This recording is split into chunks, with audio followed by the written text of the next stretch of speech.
en estos momentos en el mayor escándalo de corrupción que está viviendo el país o que ha vivido el país bajo el gobierno del presidente Gustavo Petro. Ayer, como ustedes ya saben, la Sala de Instrucción de la Corte Suprema de Justicia ordenó la detención de los expresidentes de Senado y Cámara, Iván Name y Andrés Calle. Esto en el marco del escándalo de la Unidad Nacional de Gestión del Riesgo de los famosos carrotanques de La Guajira. Name es señalado de haber recibido 3.000 millones de pesos para favorecer al gobierno nacional en la plenaria del Senado y haberse salido para que María José Pizarro liderara esa plenaria. Y Calle es acusado de recibir 1.000 millones de pesos para facilitar todo el trámite en la Cámara de Representantes. Pero quiero preguntarles a Lina y a Sebastián sobre muchos datos que son importantes para entender lo que está pasando con este escándalo y por qué en este punto cobra tanta importancia el pasado de Sandra Ortiz, alta consejera para las regiones, también del Partido Verde, porque hasta el momento, como lo habíamos dicho en estos micrófonos, Sandra Ortiz es la única funcionaria, alta funcionaria del gobierno nacional que estuvo en la Casa de Nariño que tiene medida de aseguramiento. Carlos Ramón González, Partido Verde, volado, no está aquí, se fue. Y el ministro de Hacienda, a quien le están imputando a su asistente más cercana en el ministerio en estos momentos, pues tampoco tiene un proceso muy adelantado que digamos, Lina. Así es, Camila, y es clave porque debido a que entregó chats, a que ha venido entregando información y pruebas que estarían dándole a la Corte pues un panorama o más bien un rompecabezas completo de lo que habría sido la entrega del dinero en el caso del expresidente Iván Name. Chats de la georreferenciación, la ubicación de que ella sí se habría encontrado con Name. Esas pruebas que son pues contundentes y que lo único que hacen es confirmar o corroborar lo que ya han venido señalando en el entonces director de la gestión del riesgo, Olmedo López, y el ex subdirector, Sneider Pinilla. Y ella trabajaba pues directamente, según los testimonios, debajo de Carlos Ramón González, recibía órdenes de él. Y además, Camila, pues es que la relación de Sandra Ortiz con Carlos Ramón González es vieja.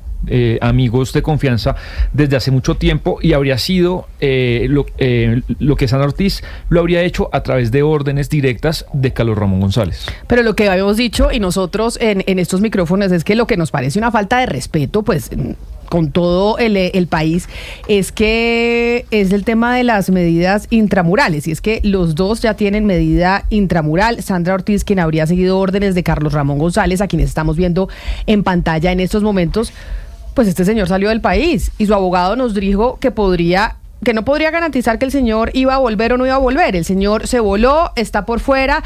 Uno de los, voy a decir, utilizar una palabra que puede ser buena para este caso o no, pero esto es uno de los capos del Partido Verde. O sea, Carlos Ramón González era el dueño del letrero del Partido Verde. Y en el momento en que estaban en medio de su investigación por este escándalo de la Unidad Nacional de Gestión del Riesgo, se fue. Y entonces muchos consideramos que se estaba volando cuando le preguntamos a su abogado, Iván Cancino, si él nos podía garantizar si iba a volver el señor González o no a ponerle la cara a la justicia. Recuerden ustedes que esto fue lo que nos dijo. Pero como usted no ha hablado con su cliente, por eso le pregunto, porque como hay suspicacias alrededor de que salió del país, de que no está aquí, ¿usted está confiado en que va a volver, pero no tiene información ni dónde está ni cuándo va a volver? ¿O sí sabe? No, yo sí he hablado con él. Lo que no hablo muy seguido es de dónde se encuentra, porque realmente para mí es irrelevante. Pero yo hablo con él por lo menos 2 o 3 veces por semana desde hace muchísimo tiempo. O sea que no es cierto aquellas versiones en donde se teje que el señor Carlos Ramón González estaría pidiendo asilo en España, porque lo que se dijo en el periódico El Tiempo era que estaba en Barcelona, ¿no, sí, Lucas? y que habría tramitado una solicitud de asilo, es lo que decía esa versión. O sea, la información que usted tiene como abogado del señor Carlos Ramón González es que no está pidiendo asilo y que va a volver a Colombia a responderle a la justicia frente a las investigaciones, acusaciones que tenga la Fiscalía en su contra. Sí. Camila, al respecto varias precisiones, porque es que aquí se sataniza si una persona está o no está en el país para defenderse. No, él se ha defendido y ha dado la cara. Todas las citaciones que le ha hecho la Fiscalía que tiene que él estar presente, ha estado. Él estuvo en su arraigo. Estuvimos en la sede de la Fiscalía General, ahí atendimos a los funcionarios, después nos desplazamos a una sede de la Policía Judicial, donde también hicimos lo pertinente, y todas las audiencias que se han realizado, la defensa ha estado presente, menos una, que curiosamente teniendo la obligación pues Camila, de citar. Ese es el abogado entonces, Iván Cancino, de Carlos Ramón González, quien nos decía, no puedo asegurar que va a regresar, pero él ha respondido con todas las diligencias y va a responder. Pero entonces, en este caso, en la gestión del riesgo, en lo que se ha desatado por este escándalo, también hay otra línea de investigación. Unos congresistas salpicados en todo también el tema de la presunta entrega de contratos para favorecer al gobierno en la Comisión de Crédito Público, que finalmente lo que ha trascendido es que no se habrían dado.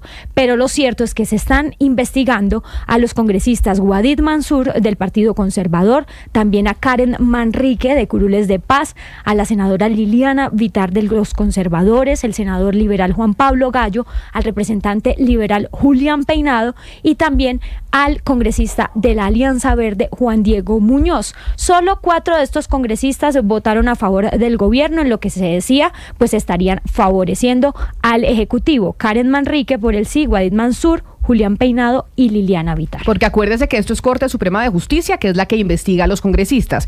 Por eso la Corte da la orden de medida de aseguramiento contra Iván Name y el señor Calle. Y estas son las otras investigaciones que tiene la Corte en su haber, porque por otro lado, pues está la Fiscalía, que es la que investiga, Sebastián, a los ministros y la que investiga a los altos consejeros, como es el caso de Sandra Ortiz o de Ricardo Bonilla. Sí, y finalmente, ¿quién dio la orden políticamente y administrativamente? ¿De dónde salió la orden para que pasara todo eso? Y ahí la Fiscalía pues está investigando a Ricardo Bonilla y a Luis Fernando Velasco.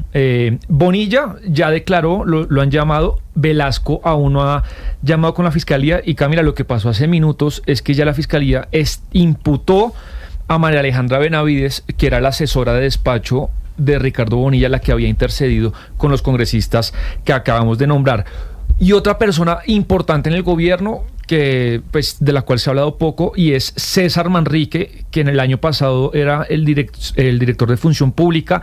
Lo que dice Luis Carlos Barreto, que era el segundo de Sneider Pinilla en la Unión, Camila, es que César Manrique, por todos estos contratos de los carretanques en La Guajira, recibió como parte de la coima él 3.800 millones de pesos. Es lo que Barreto le dijo a la Corte, a la Fiscalía en su principio de oportunidad. Por esa razón es que la gente se pregunta, bueno, ¿qué es lo que está pasando con esta investigación en la Fiscalía? Si hay tantas pruebas que han aportado Sneider Pinilla, Olmedo López, también Sandra Ortiz, pues no se mueve este tema con Carlos Ramón González y con el ministro Bonilla. ¿Por qué razón está más lenta la Fiscalía, por ejemplo, que la Corte? No sé si sea temas de funcionamientos jurídicos de ambas entidades, porque acuérdense usted lo que nos dijo el exfiscal Gustavo Moreno sobre las pruebas que se han entregado. Lo que él ha dicho, y uno no entiende, es si se han entregado tantas pruebas, ya la Corte se movió porque la Fiscalía no. Él es el abogado de Sneider Pinilla. La verdad empieza a abrirse paso. Necesitamos garantías para su vida y la vida de todos sus familiares, porque aún faltan poderosos por caer. Y el señor Sneider Pinilla tiene un firme convencimiento de seguir cooperando con la justicia. Pues precisamente, Camila, él dice, la verdad empieza a conocerse y aún faltan poderosos por caer. Y es que nos dicen que incluso ya hay nombres en poder de la Fiscalía de congresistas, Camila, que no han salido a la luz. Y pues ahí sí vale la pena preguntar, ¿por qué Sandra Ortiz es la única en una línea de 3? Y aquí me refiero a Sneider Pinilla, quienes se conectan a través de nuestras plataformas audiovisuales. Sneider Pinilla, quien le habría entregado el dinero a Sandra Ortiz, y Sandra Ortiz, quien le habría entregado el dinero al expresidente del Senado, Iván Name. ¿Por qué ella es la única que tiene la imputación por lavado de activos? Es a la única a la que le indilgan este delito en una línea de 3, que si se dio como lo están señalando, pues los otros dos de los otros dos lados pues también deberían tener este delito. Pues con eso que usted dice es que la escapatoria del presidente del Senado, Iván Name, es casi que imposible, porque hay muchas pruebas en contra del expresidente Name, a pesar de lo que dijo en su momento en mayo del año pasado el presidente Gustavo Petro, quien trinó esto. Ya trinó nuevas cosas, pero en su momento el presidente trinó lo siguiente: quien diga que al senador Name le dieron dinero para aprobar las reformas del gobierno simplemente está mintiendo. El senador Name es miembro de la oposición y no ha escatimado un segundo en ejercerla. Que la justicia haga su labor, es lo que dijo el presidente el año pasado, en mayo, en ese trino, a pesar de que ayer trinó con mala ortografía, una cosa que no se entendía, diciendo que encima de todo, de que era opositor, pues ahora terminó siendo acusado de robar plata. Y se le olvida que es robar plata para aprobar reformas del gobierno. Pero además, dos cosas: que fuera opositor es precisamente una señal. Uno compra es al que necesita comprar. Si no fuera opositor, no habría necesidad de comprar. Bueno, pero Calle no era tan opositor y lo compraron también, ¿no? Sí, digamos, pudo haber sido una ganga entonces esos 1.000 millones, pero precisamente es opositor. Y número dos, Camila, pues a lo mejor Name se opuso el 100% de su tiempo al gobierno, pero ayudó concretamente para una tarea para lo que le encomendaron, que fue la reforma pensional, y eso pues se documentó bien cómo se salió en la mitad de las sesiones y le dejó la mesa directiva del Senado a María José Pizarro. Yo sí creo que le queda muy difícil al gobierno nacional, a quienes son seguidores del gobierno aquí, pues no condenar esto que pasó, porque esto es, Ana Cristina, como cuando la yidis política, o sea, igualito, se estaban comprando congresistas para aprobar proyectos en el Congreso. Entonces, si se molestaba la gente y la oposición en su momento con la yidis política y con la compra de congresistas, pues esta misma furia e indignación debería suceder con este caso, porque yo no veo cuál es la diferencia. Sí, la cosa, Camila, es que aquí no han querido, hay muchas, ni siquiera creo que sea como... Estamos como en esa precampaña que empezó temprano, entonces todo el mundo está como con miedo a hablar. Creo que no hay ese rechazo, es porque estamos una precampaña muy temprana y por eso, por tantos patos que hay al agua y quiénes van a apoyar y quiénes no, por eso en este caso que es como emblemático, la gente no se atreve a hablar claramente, Camila. Creo que eso es, no se atreve a condenar claramente lo que está pasando. Sí, pero no se puede tener este doble rasero, no se puede tener este doble rasero por más elecciones que tengamos y demás. Claro, es decir, el doble rasero no puede ser, pero lo que yo creo es que es porque es esta precampaña electoral tan temprana lo que tiene a todo el mundo como frenado. Pero y lo más triste, Sebastián, un segundito, es que es una manera de hacer política en Colombia, lo hemos visto con muchísimos gobiernos, Camila. Aquí la diferencia es que Gustavo Petro se hizo elegir con este lema del cambio: vamos a hacer política diferente, y tal vez eso es lo que más duele en sus electores, en las personas que lo han rodeado, lo han acompañado, que al final termina siendo lo mismo.